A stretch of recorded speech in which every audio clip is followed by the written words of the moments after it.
list of things that Pittsburgh's Major League Baseball franchise could do to truly reconnect with its fans, to truly regain their trust, is exactly one deep. Good morning to you. Good Tuesday morning. I'm Dejan Kovacevic of DK Pittsburgh Sports, and this is Daily Shot of Pirates. Comes your way bright and early every weekday if you're into football and or hockey. I also offer up daily shots of Steelers and Penguins right where you found this. The list has one entry, and you know what it is. And you know what it is. Because no matter what else happens with the Pirates, up to and including, I kid you not, winning a 6th World Series championship, nothing will change the way this fan base and this general public, even people who aren't necessarily intense fans or followers of the team, no one will change how they feel about it until Bob Nutting sells. I thought that there was a period there, the obvious one between 2013 and 15, but especially in 2013, the blackout game and not only the team doing everything right, but also saying all the right things. Clint Hurdle in particular, with the city rebonding with its franchise and so forth. I thought there was a chance there. There was even a sentiment expressed at the time, although everyone will deny it, that, hey, maybe this Nutting guy, he had good intentions here all along, and we shouldn't have doubted him because now, look, they got to the trade deadline each of those years and went out and added players, Aramis Ramirez, Justin Morneau, starting pitchers, relief pitchers. They signed Francisco Liriano to a big deal.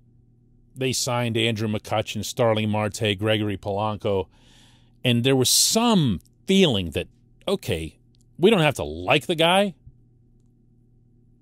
We don't have to accept that he's never going to be able to spend, up to the level of some other teams in baseball.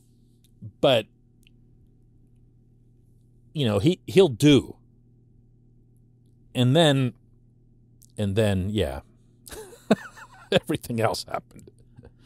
Beginning with the offseason implosion following the 2015 season, in Neil Huntington and Kyle Stark not doing a thing to replace the, I feel, unavoidable losses of A.J. Burnett and Jay Happ.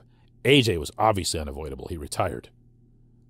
Happ, the Blue Jays were always going to outbid the Pirates. They wanted him very, very badly, and they have way deeper pockets. But a lot of other things went wrong after that. Not all of them payroll-related. Some of them just accountability-related. And Nutting is in a far, far worse spot now than he was before the 2013 season. I mean, we're talking back then about, somebody who'd been in control of the franchise for just a handful of years. Now we're heading into year 15 of that. He couldn't be less popular, less liked, less respected, and most importantly, for the purposes of this discussion, less trusted. So what I'd hoped to do today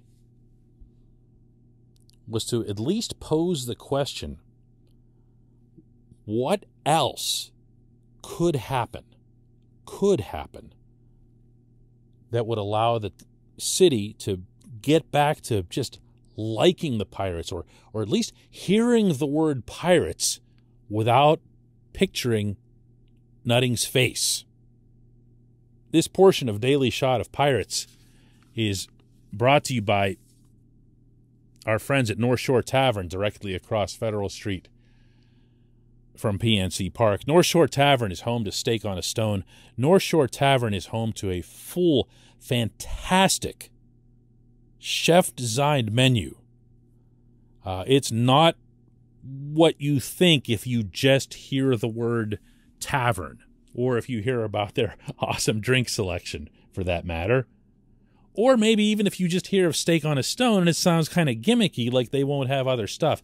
It's outstanding, both the depth and the quality of it. And the other thing that I think you'll really appreciate about North Shore Tavern is they serve you, and they serve you quickly. They're not messing around there. You don't sit there for 40, 45 minutes waiting for your food. Mike Sukic, the owner there, has explained to me what their processes are, and he's not messing around. He doesn't even want items on his menu that are going to take too long to get to your table. North Shore Tavern, check them out. Proud independent business. You'll be very glad that you did. I've got World Series on my list here as things that would maybe make people, let go of whatever it is, or at least set it aside, the issues that they have with nutting. Some of those are real, some of those are genuine, some of those are understandable. Some of them are just completely made up and wacky. But it doesn't matter. It doesn't matter, because what I'm talking about here is perception, not reality. We're talking about the public and the fan base's perception of the Pirates and the Pirates owner in particular. I could see a situation where Nutting was the guy who fired. Of course, he was also the guy who hired, but never mind that. He was the guy who fired Huntington and Stark and Frank Coonley, and he brought in people who have won both in the baseball and business worlds. And he cleaned house, but would have cleaned house with the right people.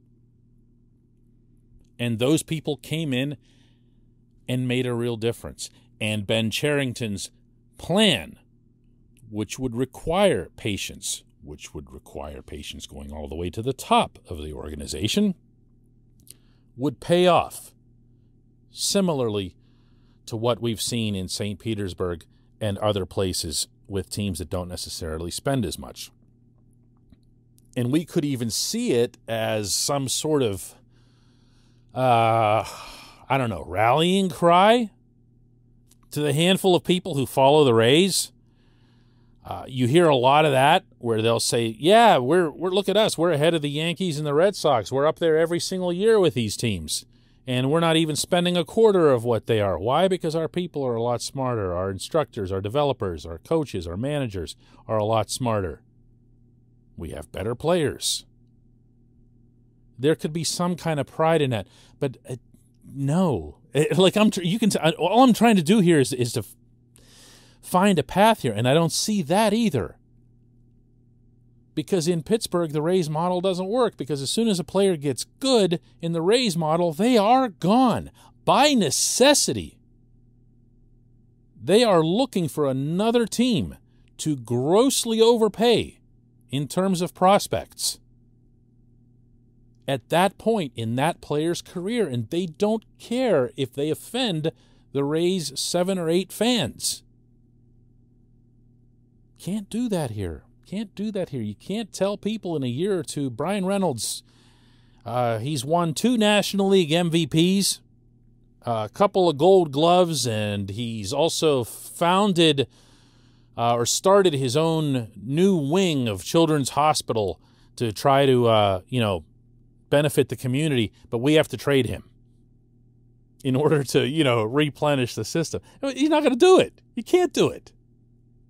You can't do it here and expect people to appreciate it anyway. You can do it. They've done it. What else? What else could they do? What could he... There isn't one. It's the most maddening of all dead ends in Pittsburgh sports. Oh, wait, there is one. Just thought of it. I was about to send it off to the next segment. He could, at the time that the Pirates get competitive, at the time they set themselves up where they're in a position where they've got talent coming, like the Rays. He could say, listen, I really appreciate this model. We're going to try something a little different than the Rays here. We're going to keep Brian Reynolds. We're going to keep Brian Hayes. We're going to keep this player or that player. And we're going to do it for the long haul, and we're going to find a way to fill PNC Park up and show people, not talk about it, show people that we're taking that money and reinvesting it directly in baseball. He could do that. I'm getting into a hypothetical here, so stop laughing. This is a hypothetical. He could do that. He could attempt to build a relationship like the one Mark Attanasios built in Milwaukee with fans of the Brewers, where they trust the guy implicitly, even when he cuts payroll, because everything is transparent, everything's out in the open. But there hasn't been a precedent for that. There hasn't been a precedent for that. And I literally just wasted everyone's time. When we come back, just one question.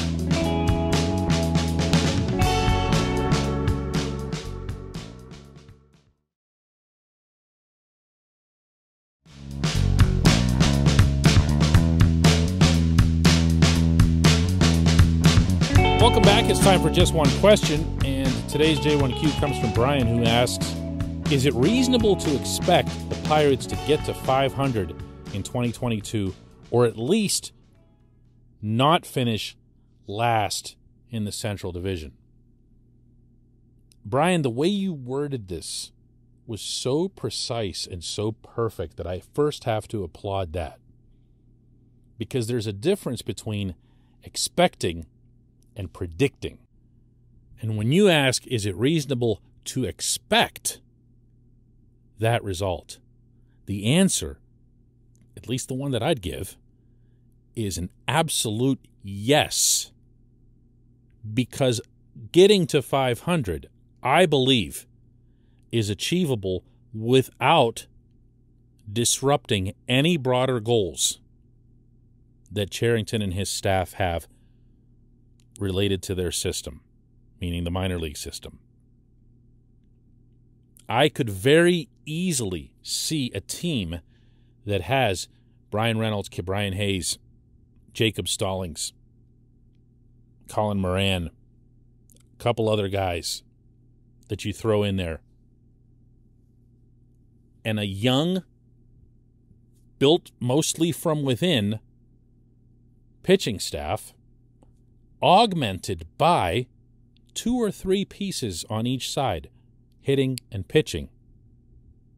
I could see that group being competitive enough to be 500 if they perform to their expected talent levels. And let's remember that with most of these younger guys that are here, their talent levels are expected to be, there's that word again, expected to be somewhat significant. So why not? Why not? What would be affected here? I can't state this often enough, and not that I'm going to equate everything that the Pirates do to payroll, but their payroll commitment for 2022, as I'm speaking with you right now, is $0.00. That doesn't mean they don't have players that they're going to bring back on arbitration and contracts. They're technically they're called on the inside of the industry 0 to 3 deals, but that means you're in your first 3 years of your contract and you basically get stamped. The team can pay you whatever it is that they want. Those guys have to be brought back, but no contracts have actually been signed. There's no existing contracts that carry over. There's no Gregory Polanco type $11 million albatross on the payroll. There's not anybody making anything right now. So since the Pirates spent $51.8 million on payroll in 2021, and they could very reasonably be, here's the word again, expected, meaning that you expect them, you, Brian, expect them